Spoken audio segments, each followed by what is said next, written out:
magacayga sunti waaye sunti lacala waddankeena haddii la soo weeraro Itoobiya soo weerarto lagu dhaho waxa qoranaysaa ciidan oo waddanka difaacaysa ma galaysaa ciidanka ma qoranaysaa waddanka difaacaysa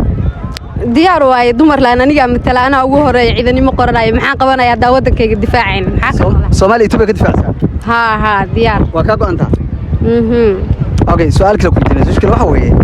لما تنشر فقيرة يلحد تنشر تاجر كيا دور الله أنا واحد دورنا لما تنشر فقير رساقد واسكي معنا لكن لحد نجر عمري سوقات محافظ فلا مرصد بيسي لكن ما يبينا قاعد لما تنشر كاس أصلا شقينا أصلح مالنا ساسوي سوق بدي يعني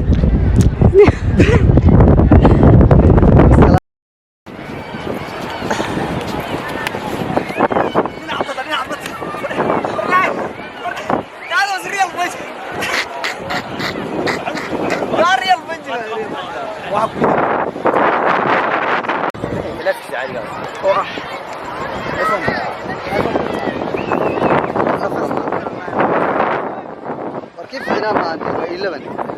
11 ها